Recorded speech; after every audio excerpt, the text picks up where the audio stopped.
जय हिंद फ्रेंड, हमारे YouTube channel Ali academy में आपका हार्दिक स्वागत है। आज हम राजपूत काल के बारे में पढ़ेंगे। जैसे कि मैंने मध्यकालीन भारत की सीरीज़ को बताया था कि हमें किस तरीके से मध्यकालीन सीरीज़ के टॉपिकों को पढ़ना है, तो ये हमारा 4th वीडियो है मध्यकालीन भारत का इतिहास का। तो जैसे हमने फर्स्ट में पढ़ा था भारत पर अरबों का आक्रमण, सेकंड वीडियो में पढ़ा हमने मोहम्मद गजनवी के बारे में, तीसरा वीडियो हमारा मोहम्मद गोरी के बारे में था। तो 4th वीडियो है ये राजपूत काल के बारे में। और इसी तरीके से मध्यकालीन भारत को पढ़ना है ताकि आपको इसमें पढ़ने में आसानी हो। तो इसमें जो हम पढ़ेंगे अब राजपूत काल, फिर हम पढ़ेंगे राजपूत काल के बाद संतलत काल, और फिर भक्ति आंदोलन, और फिर पढ़ेंगे मुगल काल। तो इसको डिवाइड किया गया है मध्यकालीन भारत के इतिहास को। तो इस तरीके से इसको पढ़ेंगे तो आसानी होगी समझने में भी और याद करने में भी। तो हम अब 4th वीडियो हमारा ये राजपूत काल के बारे में, तो इसको हम समझते हैं। तो पहले इसके बारे में परिचय कर लेते हैं कि राजपूत काल किसे कहा जाता है। तो ये हम देखें, इसका अगर हम काल देखें तो 7वीं से 12वीं शताब्दी के काल को राजपूत काल कहा जाता है। कहीं कहीं आपको 8वीं से 12वीं शताब्दी के काल को भी कहीं ऑप्शन में आपको ये मिल जाए। अगर आपको ऑप्शन में ये कई बार ऑप्शन दोनों दे देता है, जैसे ऑप्शन कई बार आपको चाहे तो ये मिलेगा या फिर आपको ये मिलेगा। अगर ये है तो आपको ये टिक करना है, अगर ये नहीं है तो फ्रेंड आप इस पर भी टिक कर सकते हो, ये भी ऑप्शन सही माना जाता है। तो अब हम चर्चा करते हैं कि ये काल कब आया। तो जब भारत पर आपको पता होगा हर्षवर्धन की मृत्यु हो जाती है 647 ईस्वी में। तो 647 ईस्वी के बाद कोई भी भारत पर बड़े शासक के तौर पर कोई भी राजा नहीं बचता है। तो इस पर क्या होता है कि अलग अलग छोटे छोटे क्षेत्रों में जो शासक हैं वो उभरते हैं, उन्हें ही राजपूत कहा जाता है। तो इनके बारे में हम उत्पत्ति के बारे में अलग अलग इतिहासकारों के अलग अलग मत हैं। तो इनसे जो मतों के बारे में कई एग्जाम में क्वेश्चन बनते हैं, तो उनके बारे में हम अब इसमें डिस्कस करेंगे।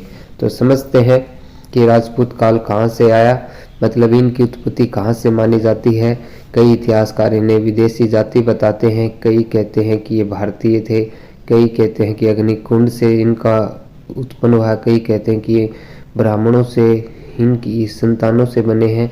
तो इस तरीके से हम अलग अलग इतिहासकारों के अलग अलग मत हैं और इससे एग्जाम में क्वेश्चन पूछे जा रहे हैं। तो हम इनके बारे में डिस्कस करते हैं। तो फ्रेंड, तो इसके बारे में कहा जाता है कि राजपूत जो वर्ड है ये कहाँ से आया। तो अगर हम देखें राजपूत वर्ड, तो राजपूत वर्ड है ये, अगर हम देखें जो राजपूत वर्ड हम वैदिक सभ्यता में देखें, रामायण महाभारत काल में देखें, तो ये वर्ड कहीं नहीं देखने को मिलता है। लेकिन राजपूत की जगह आपको ये वर्ड जरूर मिलता है क्षत्रिय। आपको पता होगा राजपूतों को ये अपने आप को क्षत्रिय कहकर संबोधित करते हैं। तो ऋग्वेद काल में, ऋग्वेद का आपको पता होगा, ऋग्वेद में 10 मंडल हैं। तो 10 मंडलों में जो 10वें मंडल को कहा जाता है पुरुष सूक्त। तो पुरुष सूक्त का मतलब होता है कि पुरुषों की उत्पत्ति, यानी पुरुषों की उत्पत्ति किस प्रकार हुई, पुरुष सूक्त है ये सूक्त। तो ऋग्वेद के 10वें मंडल जो पुरुष सूक्त में, उसमें इनका उत्पत्ति के बारे में वर्णन मिलता है कि इसमें जो मिलता है कि मानव की उत्पत्ति किस प्रकार हुई। तो यानी जो ब्रह्मा है, ब्रह्मा को आदि मानव कहते हैं। तो अगर आदि मानव समझ लेते हैं तो आदि मानव ब्रह्मा से जो ही जातियों का निर्माण हुआ। तो इसमें कहा जाता है कि ब्रह्मा के मुंह से जो बने वो ब्राह्मण बने, ब्राह्मण, और इसकी भुजाओं से क्या बने, क्षत्रिय। आपको राजपूत की जगह इसके लिए वर्ड मिलेगा क्षत्रिय। आपको राजपूत काल जो राजपूत वर्ड है आपको रामायण महाभारत कहीं नहीं देखने को मिलेगा। मैं आगे चर्चा करूंगा कि राजपूत कहाँ से वर्ड आया है, उसको आगे हम चर्चा करेंगे। तो इसकी भुजाओं से बने क्षत्रिय, और इसकी जो जांग है, जांग ब्रह्मा के जांग से कहा जाता है कि वेश बने, वेश जाति बनी, वेश जाति। और पैर से कहा जाता है शूद्र। तो इस प्रकार ये 4 जातियों का निर्माण हुआ बर्मा की। आप इस पे ये क्वेश्चन एग्जाम में पूछे भी जाए हैं कि बर्मा के भुजाओं से कौन सी जाति बनी है, जांग से कौन सी बनी है, पैर से कौन सी बनी है। तो आप इसके बारे में, तो ये आपको यानी राजपूत की जगह आपको वहाँ कौन सा वर्ड देखने को मिलेगा, क्षत्रिय। यहाँ तक कि आपको मौर्य काल कहीं भी आपको ये क्षत्रिय राजपूत वर्ड नहीं देखने को मिलेगा। ठीक है फ्रेंड। तो अब क्षत्रिय जो राजपूत वर्ड है ये कहाँ से आया, तो इसके बारे में हम चर्चा करते हैं। जैसे कि मैंने बताया था, जब हर्षवर्धन की मृत्यु हो जाती है 647 ईस्वी में, तो इसके जो सामंत होते हैं, सामंत का अर्थ होता है जमींदार, तो जो इसके सामंत होते हैं, ठाकुर होते हैं, जिसे सामंतों को ठाकुर भी कहा जाता है। यानी आपको जैसे आपको कोई भी राजपूत जाति है वो अपने आप को सामंत भी कहती है, ठाकुर भी कहती है, क्षत्रिय भी कहती है। तो ये सभी एक ही जाति के बारे में बातें हो रही हैं। तो ये जो ठाकुर होते हैं, जब हर्षवर्धन की मृत्यु हो जाती है तो कोई भी राजा भारत पर इतना शक्तिशाली नहीं बचता है। तो यही सामंत जमींदार हैं, जो सामंत जमींदार हैं ये ही अपने अलग अलग क्षेत्रों पर अपना शासक बन जाते हैं। तो यहाँ से सामंत जो वर्ड है, अब हम देखेंगे जो राजपूत वर्ड, तो ये ठाकुर जो सामंत और राजा के बीच में पिता पुत्र का संबंध माना जाता है। तो यहाँ से शब्द निकल कर आया, पिता पुत्र का संबंध माना जाता है राजा और पुत्र के बीच में, तो इसलिए ये वर्ड बना। तो यहाँ से एक राजा पुत्र यानी राजपुत्र, तो यहाँ से ये वर्ड देखने को मिलता है कि राजपुत्र वर्ड कहाँ से बना। तो यही जब हर्षवर्धन की मृत्यु के बाद जो भी इतिहासकार की किताब आए तो उसमें आपको ये वर्ड देखने को मिलता है। इसलिए, और आपको पता होगा राजपुत्र वर्ड का ही राजपूत बना है किस तरीके से। जैसे आप देखोगे कि जो हमारी जो पहले हिंदी भाषा थी वो बहुत ही कठिन थी। क्षेत्र को, खेत को पहले क्षेत्र कहते थे। देखो क्षेत्र का जो तर है इसका क्या बोल दिया जाता है हिंदी में, तय। तो जैसे इसी प्रकार राजपुत्र का क्या बन गया फ्रेंड, राजपूत। तो यहीं से वर्ड की इसकी उत्पत्ति होती है राजपूत की। ठीक है, तो आप ये वर्ड समझ गए कि राजपुत्र कहाँ आया। लेकिन एक रामायण में एक चीज जरूर है, राजपुत्री का वर्ड जरूर आया है, जो इसमें जो द्रौपदी को राजपुत्री कहकर इसमें संबोधित किया गया है। तो ये वर्ड राजपुत्री जरूर आया है लेकिन राजपुत्र नहीं था, सिर्फ राजपुत्री का वर्ड उसमें आया है। ठीक है फ्रेंड, तो आप ये समझ गए होंगे कि राजपूत वर्ड कहाँ से आया, कहाँ से इनकी जाति की उत्पत्ति। ये हम फिर आगे डिस्कस करेंगे कि अलग अलग इतिहास, वो अलग क्वेश्चन है फ्रेंड, लेकिन इसकी उत्पत्ति का सबसे बेस्ट यही माना जाता है। तो आगे हम समझते हैं।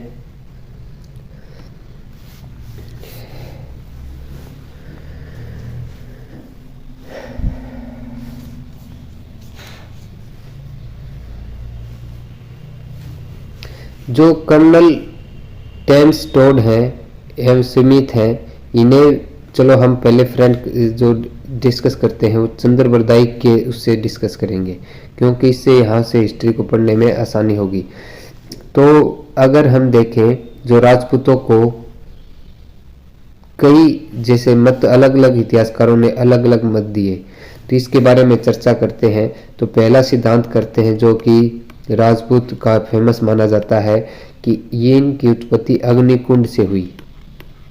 अग्निकुंड क्या है फ्रेंड, और ये किस में वर्णन किया गया है, इसकी पृथ्वीराज रासों में। पृथ्वीराज रासों में वर्णन किया गया है कि इनकी उत्पत्ति अग्निकुंड से हुई है।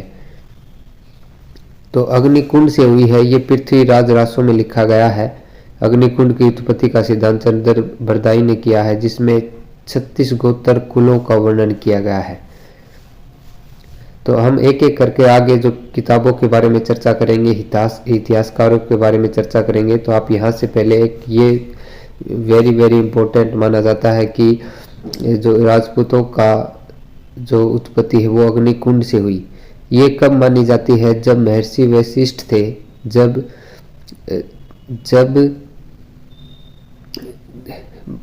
भारत में, या आप कह सकते हो दैत्य यानी दानों का रूप बढ़ गया था। ये ऋषि वशिष्ठ इनको ऋषियों को तंग करते थे, इसलिए जो ऋषि वशिष्ठ थे इन्होंने आबू पर्वत पर एक महायज्ञ किया और वहां से 4 जाति निकलकर 4 जो है सास उसमें निकल कर आए और उन्हीं की 4 जातियां बनी। जैसे उनमें थे, अगर आप देखो तो 4 जो अग्निकुंड से जातियों का निर्माण माना जाता है। एक तो इसमें गुर्जर प्रतिहार, तो आपने ये लिख रखी फ्रेंड, तो मैं आपको एक एक करके दिखाता हूँ। तो ये जैसे प्रमुख राजपूत गुर्जर प्रतिहार जो कि सबसे शक्तिशाली माने गए हैं और इनका क्षेत्र था गुजरात और दक्षिणी राजस्थान में। जैसे आप मैप में देख सकते हो गुर्जर प्रतिहारों का इसमें गुजरात और दक्षिणी राजस्थान था, वहाँ था। फिर अग्निकुंड से ही दूसरी जाति मानी जाती है चौहान, चौहान का राजस्थान और दिल्ली। और तीसरे हैं परमार जो मालवा का पठार है, धार नगरी है कर्नाटक में। तो ये परमारों की भी उत्पत्ति अग्निकुंड से मानी जाती है। चौथी जाति थी फ्रेंड चालुक्य, जिसे सोलंकी भी कहते हैं, गुजरात के क्षेत्र में थे, तो इन्हें भी अग्निकुंड से उत्पत्ति की मानी जाती है। तो हम ये इन जातियों के बारे में आगे चर्चा करेंगे। तो ये आप यहाँ से देख सकते हो कि अग्निकुंड से इन 4 जातियों की उत्पत्ति मानी जाती है। इसमें बहुत से इतिहासकारों ने इनके मत को दिया है।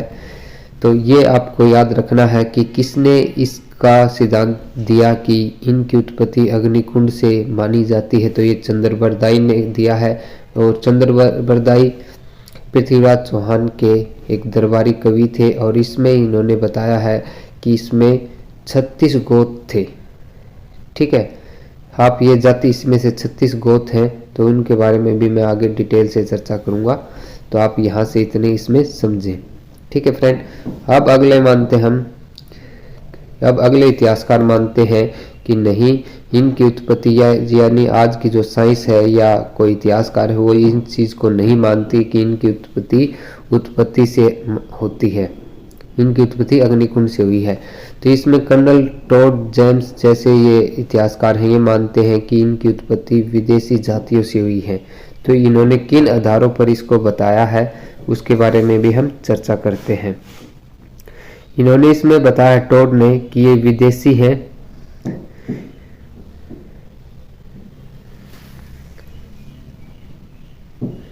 टॉड ने बताया है कि ये शक जातियों से उत्पन्न हुई है। शक और सीतियन जो जाति थी यहाँ क्षेत्रों में आक्रमण करती थी, उन्हीं की वही जो आकर यहाँ भारत में बस गए थे और उन्हीं की जो शासक और यहीं इनका रहन सहन हो गया था। तो इसलिए इन्हें विदेशी इतिहासकार मानते हैं कि ये विदेशी है। जो शक और सीतियन जाति थी वो ही राजपूत कहलाए आगे जाकर। ये है टॉड के अनुसार, इतिहास जेम्स टॉड और स्मिथ के अनुसार है। अगर हम दूसरे देखें जो इतिहासकार स्मिथ के अनुसार है, जो जातियों का नाम दिया इसने, कि जो वी स्मिथ कहते हैं कि इनकी उत्पत्ति जो हूण जाति थी, आपने पता होगा अलाउद्दीन खिलजी के काल में भी आक्रमण करती थी, जो हूण जाति है उन्हीं की वंशज थे यहाँ, कि यही जाति आकर पहले बस गई थी और यही जाति आगे राजपूत कहलाई। और एक तीसरे इतिहासकार हैं जो है कनिंगम, की इनकी उत्पत्ति कुषाणों से हुई है। तो आप ये वैसे सभी विदेशी जातियां थी, तो अलग अलग जो इतिहासकार हैं उन्होंने अलग अलग मत दिए कि इनकी उत्पत्ति अलग अलग जातियों से हुई है। तो आपको ये क्लियर हो गया होगा फ्रेंड, क्योंकि इससे एग्जाम में क्वेश्चन बनते हैं कि टॉड के अनुसार विदेशी जाति अगर देखें शक और सीतियन जाति थी वो ही आगे राजपूत बनी। ये किसके अनुसार है? टॉड के अनुसार। और हमने वी स्मिथ के अनुसार जो हूण जाति थी उसके अनुसार क्या है कि यही जो है राजपूत बने आगे। और कनिंगम के अनुसार है कि कुषाण जो जाति थी वही आगे चलकर राजपूत कहलाए। तो इस तरीके से इसमें बताया गया है। ठीक है फ्रेंड, अब जो इतिहासकार हैं गौरी शंकर और हीराचंद और ओझा, इनके अनुसार कहना है कि ये विदेशी जातियां नहीं थी, जो प्राचीन क्षत्रिय थे उन्हीं के वंशज हैं ये जो राजपूत।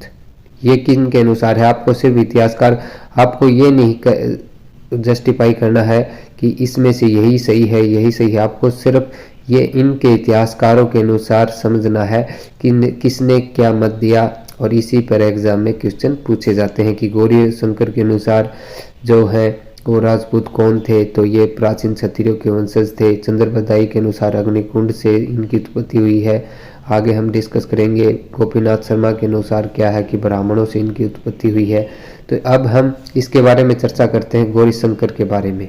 तो इन्होंने कहा है कि ये प्राचीन क्षत्रिय के जो वंशज थे वही आगे जाकर ये जो जाति है राजपूत जातियां बनी।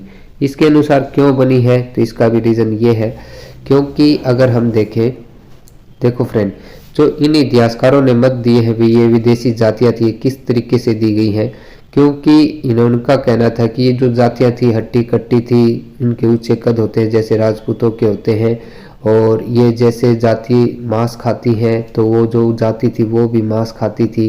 तो इन्हीं आधारों पर कहा गया कि ये विदेशी जातियां हैं। ठीक है फ्रेंड। अब गौरीशंकर और हीराचंद और रोजा कहते हैं नहीं, ये विदेशी नहीं थे, ये जो प्राचीन क्षत्रिय थे भारतीय वही आगे जाकर राजपूत बने। तो इन्होंने किन आधारों पर इसका बताया है, क्योंकि अगर हम राजपूत देखें तो इन्हें जैसे प्रेम होता है अपनी मिट्टी से, तो इसी प्रकार इन्होंने अपनी मिट्टी अपने क्षेत्र के लिए अपनी जान निछावर कर दी। तो जैसे कोई अगर विदेशी होता, अगर आप इस चीज़ पर कह सकते हो, कोई अगर हम भारतीय विदेशी अगर हम अमेरिका में रहते हैं 200-300 साल तक, अगर वहाँ हमें उतना लगाव उस क्षेत्र से नहीं होगा जितना कि हम भारतीय से होगा। तो इसलिए इन्हीं आधारों पर कहा गया कि ये जैसे इन्हें अपने क्षेत्र के लिए अपने भारत के लिए इन्होंने अगर जीवन त्याग दिए तो इसका मतलब ये विदेशी नहीं है, ये प्राचीन क्षत्रिय ही है। ठीक है फ्रेंड। और अब देखते हैं गोपीनाथ शर्मा के अनुसार। तो गोपीनाथ शर्मा के अनुसार अगर हम देखें कि इन्होंने ब्राह्मणों से उत्पत्ति का सिद्धांत दिया, तो इन्होंने किस आधार पर कहा, जैसे इन्होंने अगर देखें तो फ्रेंड इस आधार पर दे रखा है कि जैसे राजपूत थे वो ब्राह्मणों को संरक्षण देते थे, यानी इनके अंदर इसमें कोई रिलेशन है तभी इनसे इतना ज़्यादा लगाव रखते थे। इसलिए इसने ये गोपीनाथ शर्मा ने कहा कि ये जो ब्राह्मण थे उन्हीं से इनकी उत्पत्ति हुई है। तो आपको ये सभी इतिहासकारों के मत याद रखने हैं। तो इसमें आपको तो ये चीज़ें पॉइंट क्लियर हो गएंगी किस इतिहासकार ने क्या मत दिए, और इस पर एग्जाम में इसी प्रकार से क्वेश्चन पूछे जाते हैं। तो आप इसमें ये क्वेश्चन आसानी से समझ गए होंगे फ्रेंड। तो आगे हम इसके और चर्चा करते हैं। जैसे मैंने बताया था ये आपको इनके क्षेत्र भी याद रखने हैं। जैसे चंदेल, इनके चारों के बारे में तो मैंने अभी चर्चा कर दी थी। अब इसके चंदेल का देखें तो जो बुंदेलखंड का क्षेत्र है वहाँ कौन सी थे, वहाँ चंदेल थे। और हम देखें सिसोदिया कहाँ था, जो मेवाड़ और राजस्थान का क्षेत्र था। जैसे मेवाड़ का देखें तो हम जो महाराणा प्रताप थे वो भी मेवाड़ से ही बिलोंग करते थे। और जो घेड़वाल वंश है क्षेत्र ये है फ्रेंड, इन पर जो घेड़वाल कन्नौज क्षेत्र पर शासन करते थे। और कन्नौज को लेकर जो त्रिपक्षीय युद्ध हुए 300 वर्षों तक, वो हम आगे चर्चा करेंगे जब हम राजपूत शासकों के बारे में पढ़ेंगे। ठीक है फ्रेंड। तो आपको इनके क्षेत्र याद रखने हैं क्योंकि इससे भी एग्जाम में क्वेश्चन बनते हैं। तो जैसे कि हमने अभी चर्चा की थी फ्रेंड, जो राजपूतों के वंश वो 36 वंश बताए जाते हैं, जिनमें से 10 तो सूर्यवंशी बताए जाते हैं, 10 चंद्रवंशी और 4 मैं आपको इसमें कट के दिखाता हूँ, 4 अग्निवंशी और 12 ऋषिवंशी।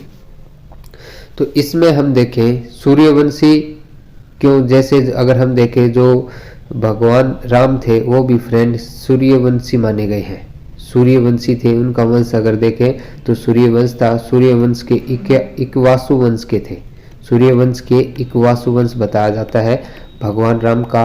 और जो कृष्ण भगवान थे उनको माना जाता है चंद्रवंशी थे ये।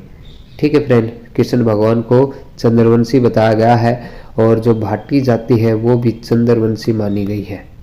ठीक है फ्रेंड। और अग्निवंशी में तो मैंने अभी चर्चा की थी, गुर्जर, प्रतिहार, चौहान, परमार और चालुक्यों को अग्निवंशी माना गया है। और ऋषिवंशी में हम देखें तो कोई जाति इसमें भी है फ्रेंड, 12 वंश बताए गए हैं इसके। तो इस तरीके से आप इनके बारे में याद रखना है। आगे हम और भी हैं जो एग्ज़ाम में क्वेश्चन बनते हैं उनके बारे में भी चर्चा करते हैं, जो भिन्न भिन्न किताबें इनको अलग अलग मानती हैं। जैसे इन्हें वैदिक आर्य कौन से इतिहासकार मानते हैं, जो हमने अभी चर्चा की थी, तो इसमें ये भी पॉइंट याद रखना, वैदिक आर्य, तो सी वी वैद्य इन्हें वैदिक आर्य मानते हैं, सी वी वैद्य। ठीक है फ्रेंड, तो आपको ये भी पॉइंट याद रखना है। और किसने सिद्धांत दिया कि ये सभी के मिश्रित हैं, तो मिश्रित मूल, ये मिश्रित का मतलब ये, इसमें मिश्रित का सिद्धांत किसने दिया कि जो इस सभी इतिहासकार हैं फ्रेंड, आप देख सकते हो कि राजपूतों में बहुत से वंश हैं, तो इसलिए इस एक इतिहासकार ने मिश्रित मूल का बताया है। मिश्रित ये नहीं, इसमें कई राजवंश विदेशी भी हैं, कई प्राचीन क्षत्रिय भी हैं, कई अग्निकुंड से भी हैं, कई ब्राह्मण से। तो मिश्रित का जो सिद्धांत दिया वो किसने दिया, डीपी चट्टोपाध्याय ने। तो आपको इसका भी इतिहासकार का भी याद रखना है, किसने मिश्रित मूल का माना गया है, तो इन्हें जो डीपी चट्टोपाध्याय हैं इनके अनुसार इन्हें मिश्रित का माना गया है। ठीक है फ्रेंड, तो आप ये समझ गए चट्टोपाध्याय, आपने ये वर्ड चट्टोपाध्याय, ठीक है। तो ये मिश्रित का सिद्धांत डीपी चट्टोपाध्याय ने दिया। और जो वैदिक आर्य कौन मानते हैं किस इतिहासकार के अनुसार कि ये वैदिक आर्य थे, सीवी वैद्य के अनुसार। और ये तो मैंने इसमें डिटेल से आपको चर्चा कर दी है फ्रेंड, ठीक है। और जो कई बुक हैं जो जिनसे हमें राजपूत के बारे में जानकारी मिलती है, तो उनसे भी क्वेश्चन बनते हैं, तो उनके बारे में भी चर्चा करते हैं। जो ग्वालियर और ऐहोल अभिलेख से कुछ राजपूतों के जानकारी मिलती है, तो कौन कौन से अभिलेख से जानकारी मिलती है कि ये राजपूतों के बारे में, तो एक तो है फ्रेंड ग्वालियर का अभिलेख, तो आपको याद रखना है ग्वालियर जो मध्य प्रदेश में है। और एक है ऐहोल अभिलेख, ऐहोल अभिलेख जो कि कर्नाटक में है। तो इससे दोनों अभिलेखों से राजपूत के बारे में जानकारी मिलती है, लेकिन इसके कोई उत्पत्ति का सिद्धांत के बारे में जानकारी नहीं मिलती। ठीक है फ्रेंड, आपको ये पॉइंट याद रखना है, उत्पत्ति के बारे में इसकी कोई जानकारी नहीं मिलती, लेकिन इसमें बहुत से राजपूत वंशों, राजपूत शासकों के बारे में जानकारी मिलती है।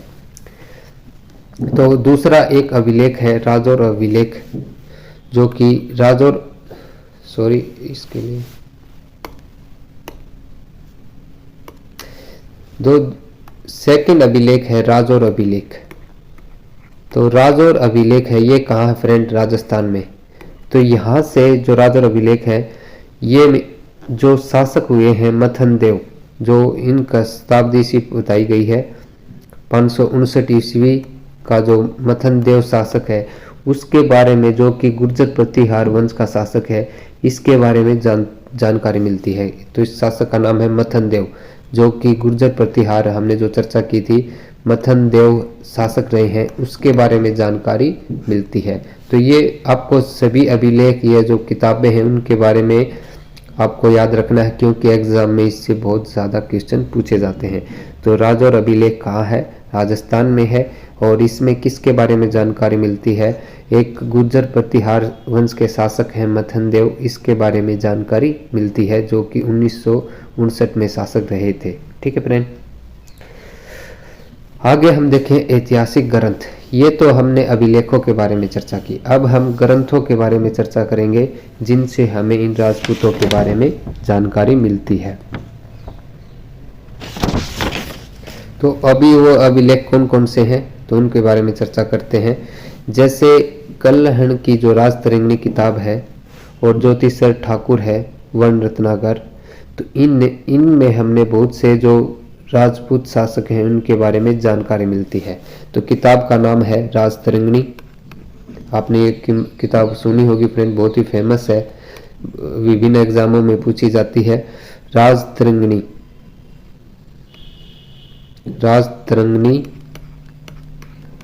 जो कि किसके द्वारा लिखी गई थी, कल्हण के द्वारा।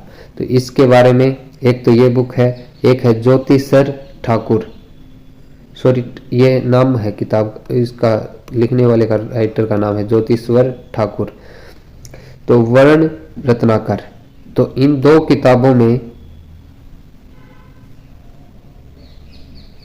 और सॉरी एक किताब और है, मैं इसको लिख देता हूँ, वर्ण रत्नाकर, तो आपको इन तीनों किताबों का नाम और इनके राइटर याद रखने हैं।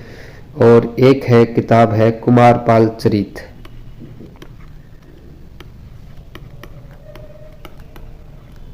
कुमारपाल चरित, तो ये पाल वंश के शासक रहे हैं कुमारपाल, उसी के नाम पर एक किताब लिखी थी जो है जैन आचार्य हेमचंद्र सूरी, ठीक है, जो किसी के दरबार में रहते थे।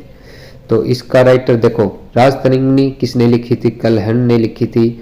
वर्ण रत्नाकर किसने लिखी थी? ये लिखी थी ज्योतिश्वर ठाकुर ने लिखी थी। कुमारपाल चरित ये लिखी थी जो जैन आचार्य थे हेमचंद्र सूरी, जो कि कुमारपाल के ही दरबार में रहते थे, उन्होंने लिखी थी। तो इन तीन किताबों में क्या मिलता है? जो राजपूत के जो 36 वंश हैं उनके बारे में जानकारी मिलती है, ठीक है फ्रेंड। तो इन तीनों 36 राजवंशों के बारे में जानकारी किन किताबों से मिलती है कि राजपूत के जो 36 वंश थे तो ये किन किताबों से मिलती हैं? राजतरंगिणी से, वर्ण रत्नाकर से, कुमारपाल चरित थे।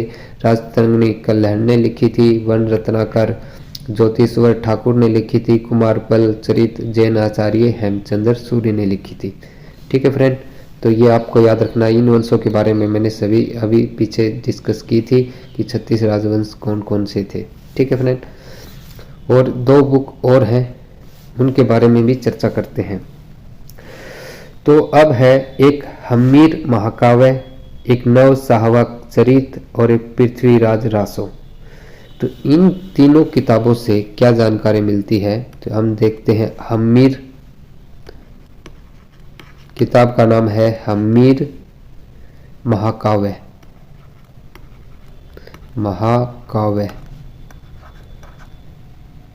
एक किताब और है नव सहसांक चरित। ये किताबों के नाम बहुत याद रखने फ्रेंड, क्योंकि जो टफ एग्जाम होते हैं उनमें इसी प्रकार के क्वेश्चन पूछे जाते हैं। नव सहसांक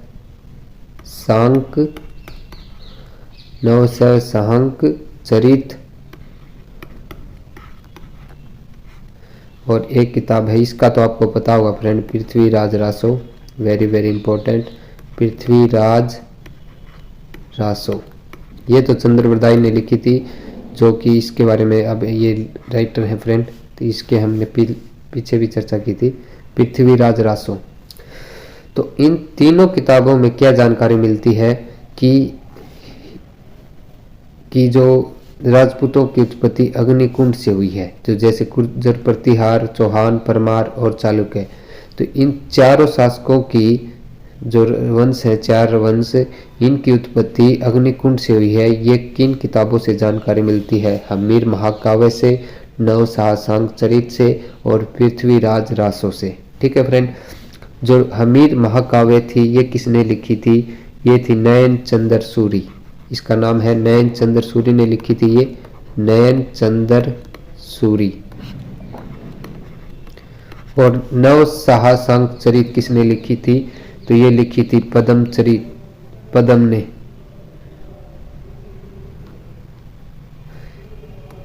ने लिखी थी ये, ठीक है। और पृथ्वीराज रासो ने किसने लिखी थी? चंद्रबरदाई ने। तो इन 3 किताबों के अनुसार क्या है कि जो गुर्जर जो जी 4 वंश हैं इनकी उत्पत्ति किससे हुई है? अग्निकुंड से, ठीक है फ्रेंड। इन 3 किताबों के अनुसार, इस ग्रंथों के अनुसार, तो ये हमें जानकारी मिलती है। अगला अगर हम देखें आगे, कुछ धार्मिक ग्रंथ हैं जिनसे भी हमें इन राजपूत के बारे में जानकारी मिलती है। तो इनमें देखें तो कौन कौन सी है, जैसे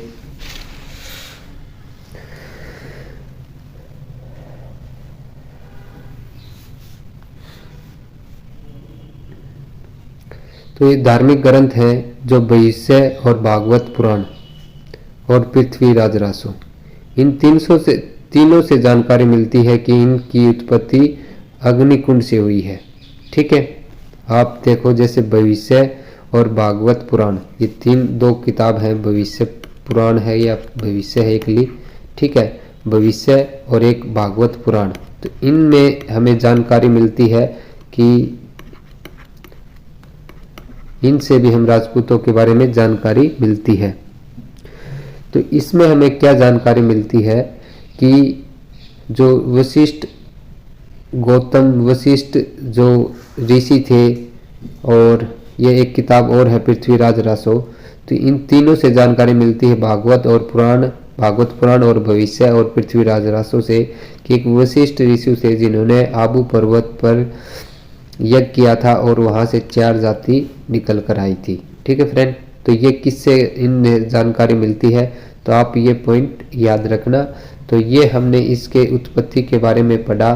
जो नेक्स्ट वीडियो होंगी, हम विभिन्न शासकों के जो शासक रहे हैं उनके बारे में चर्चा करेंगे, क्योंकि एग्जाम में उनसे कई बार बहुत से क्वेश्चन पूछे जाते हैं। तो तब तक चैनल पर बने रहें। तो चैनल पर नए हैं तो चैनल को सब्सक्राइब ज़रूर करें। Thank you.